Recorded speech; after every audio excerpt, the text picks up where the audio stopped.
câmaras de comércio do Brasil e Estados Unidos estão pedindo a negociação, tá? Então, assim, a US Chamber e a AmCham Brasil estão defendendo o diálogo, tá? A gente está com isso no site, por favor, se vocês quiserem, dão uma olhada lá no site. Importante, neste momento, a pressão, né, dessas duas câmaras de comércio que reúnem interesses setoriais muito poderosos, lobbies setoriais muito poderosos, da indústria, de diferentes setores, de tecnologia, do agro, de serviços. Então, muita gente poderosa pressionando o governo brasileiro a negociar, porque, inexplicavelmente, Carol, inexplicavelmente nós temos um governo que não quer negociar. O Brasil, inclusive, o governo aprovou, publicou hoje o decreto, Brenda, se quiser, puder colocar na tela, o decreto que regulamenta a lei de reciprocidade, cria um comitê. Esse comitê não é integrado pelo Lula, ele é integrado pelos ministros, né? O próprio Geraldo Alckmin, que é vice, mas é ministro da Indústria e Comércio, ele é integrado pelo Haddad, tá logo no início aí.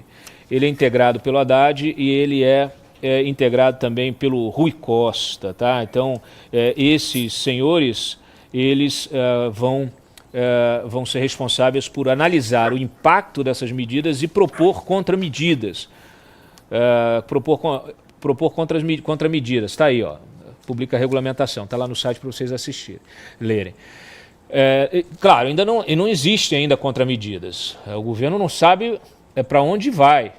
O governo está perdido. Quem está tomando a frente aí das negociações, como a gente acabou de citar aqui, a Júlia citou, é o Tarcísio, né? O Tarcísio é que está se reunindo, inclusive também hoje já está conversando com governadores, conversando com setores empresariais para fazer essa negociação. Então, temos então uma pressão importante desses setores para negociar.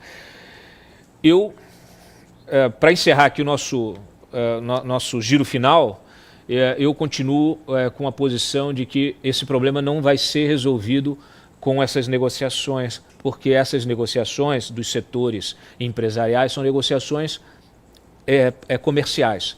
Então você pode chegar olha, se os Estados Unidos é superavitário na relação com o Brasil, o que está em jogo? O que esses setores poderão dizer? A única coisa que eles poderão dizer é o seguinte: olha, vamos perder emprego aqui, olha, as cadeias produtivas vão se fragmentar, a gente vai ter um problema de abastecimento, o preço dos produtos também vai ficar mais caro para o consumidor americano. Eles podem argumentar tudo isso. Aliás, isso já está sendo colocado no debate público. Não me parece que isso vai convencer o Donald Trump, Júlia. Eu fico feliz que esse diálogo entre as empresas e agora o governador Tarcísio, junto a outros governadores, tenham tomado a iniciativa. O que a gente viu da parte do governo Lula, ele apenas criou um comitê para monitoramento do que vem acontecer, como se a gente já não soubesse o que vai acontecer. Se nada for revertido, em 15 dias a taxa passa a valer. A gente já vê os prejuízos aí contratados, carga parada, contratos que já estavam fechados sendo desfeitos. Então, como o Marcelo muito bem colocou, as consequências desse embargo, que já é alto, mas pode aumentar, porque Lula não para de comprar briga, não para de provocar, parece até que ele faz de propósito. Eu tenho dúvida, Cláudio, se o Lula é um completo ignorante ou se ele está realmente, deliberadamente, colocando fogo ali na fogueira, gasolina na fogueira, para estourar a economia de vez. Eu confesso que eu tenho dúvida.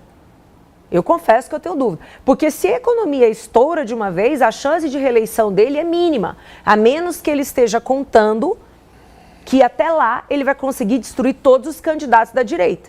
E aí ele deve estar achando que vai vencer por WO. Não sei se é esse o pensamento dele. Mas que esse embargo vai trazer prejuízos à nossa economia, que já está em frangalhos, isso prejudica ele, isso é indiscutível. Excelente. Deixa eu dar um abraço para o pessoal que está assistindo na TVD, a gente vai encerrando aqui, porque lá eles fazem a troca da transmissão, mas a gente continua aqui, que eu quero ouvir o giro final aqui, quero ouvir a Carol e o Marcelo. Cláudio, nada pode ser pior do que essa medida de reciprocidade, só para deixar claro, assim, porque eu tô vendo muita gente nas redes falando, não, o Brasil tem uma lei como se fosse obrigado agora a gente taxar 50% daqui também, né? Não é isso, dá a permissão de, então o governo pode escolher fazer ou não fazer. Eu espero que escolha não fazer, pelo menos todos os analistas que eu tô vendo, mesmo à esquerda, estão falando que essa seria a pior das medidas. Então, lembrando o que a gente exporta? A gente exporta suco de laranja, café. Por mais que é óbvio que você não faça a substituição desse bem imediatamente, você consegue comprar café de outros países, consegue comprar suco de outros países ou simplesmente não comprar. Suco de laranja não para o mundo, quem para o mundo é petróleo. Agora, o que a gente está importando dos Estados Unidos é material hospitalar, é remédio, é software, é tecnologia. A gente não consegue ficar sem. Então, jogar essa inflação aqui para dentro, claro que isso também tem uma inflação lá nos Estados Unidos, tá? Todas as tarifas do Trump têm consequências econômicas que eu discordo. Eu não acho que o Trump que está colocando tarifa, nem fazendo guerra tarifária com nenhum país do mundo. Isso aí, em relação aos produtos do agro, vai gerar inflação no preço dos alimentos lá nos Estados Unidos. Mas aqui o estrago vai ser muito pior. Então, as pessoas que não entendem nada de economia estão nessa, vai Lula, faz igual. Pelo amor de Deus, isso quebraria o Brasil. E uma outra medida que está sendo estudada que é tão desastrosa quanto é quebrar patente de medicamento.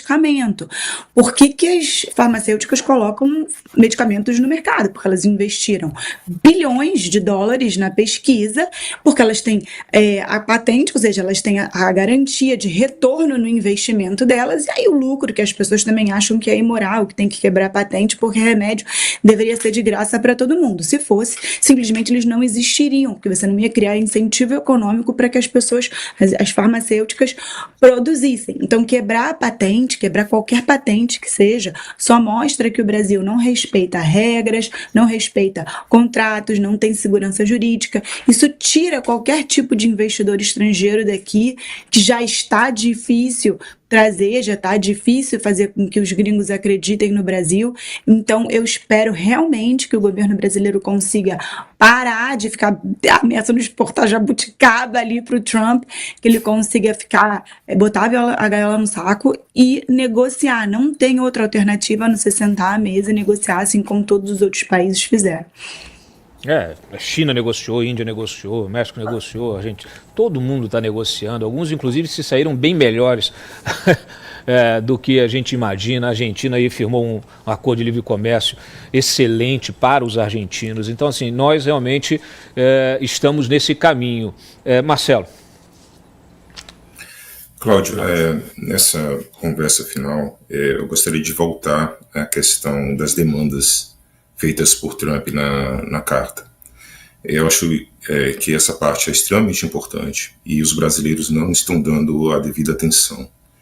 Quando você fala em negociação, é preciso entender o que o outro lado quer. E para isso você precisa estudar o que foi dito na carta. Então, nessa carta, você tem 3 tipos diferentes de demanda. Um primeiro tipo, logo no início, no primeiro e no segundo parágrafo, são questões pessoais de Trump. Mas, obviamente, essas questões pessoais, que dizem respeito à perseguição judicial e a eleições livres e seguras, elas não são suficientes para gerar uma pressão internacional por meio de tarifas. São questões pessoais do Trump e ele colocou isso na carta. Essa questão da perseguição judicial contra Bolsonaro e lisura nas eleições, apenas para sinalizar que ele não vai ceder, que é um tema caro para ele. Né? Na segunda parte da carta, que é o parágrafo principal da carta, ele fala exatamente, com todas as letras, qual é a demanda, qual é o problema que ele vê com o Brasil. E o problema é a perseguição de empresas e de cidadãos americanos. Né, pelo judiciário. Ele cita o Supremo Tribunal Federal. Né, ele diz, olha, o Supremo Tribunal Federal está perseguindo empresas, está perseguindo povo americano e tentando cessear um direito que é extremamente importante para nós, que é a liberdade de expressão. Então isso foi dito. E ele fala, por conta disso, eu vou levar a tarifa do Brasil para 50%. Tá? Isso está escrito. Né? Ele não poderia ser mais claro. Mas ainda assim, o embaixador precisou esclarecer, precisou falar novamente. Olha, nós queremos que vocês parem de perseguir o nosso povo, as nossas empresas. E o que fez o Judiciário, o que fez o Supremo ontem, fez exatamente o que o Trump estava reclamando. Né? Ele foi lá, tentou cessear a Rumble e o Rodrigo Constantino, né? Que é um cidadão americano. Então, esse é o principal ponto. Tá? Se você quiser negociar, você tem que ler a carta, observar as demandas e ceder nessas demandas, porque o Brasil não tem instrumentos de pressão em relação aos Estados Unidos. Tá? Não tem poder de barganha. O poder de barganha brasileiro é zero. É zero. Então a escolha é simples: ceder ou aguentar, suportar e ver o que vai fazer do ponto de vista econômico. Porque as tarifas vão aparecer, elas vão estar. Tá? E o que significa ceder nesse ponto? Só para finalizar, significa, por exemplo, anistia a todos os perseguidos nos últimos anos pelo Poder Judiciário. E significa impeachment também. Tá? Impeachment de ministro do Supremo. Não é? Essa parte comercial, essa apenas é uma cereja do bolo. Essa parte comercial é uma cereja do bolo.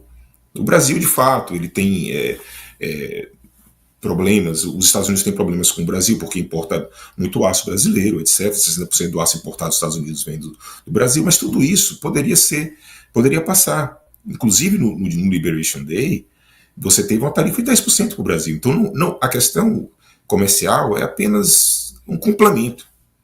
A parte principal é a questão da perseguição que o judiciário brasileiro, principalmente a alta corte do país, está fazendo contra empresas e contra o povo americano. Tá? Isso precisa acabar imediatamente.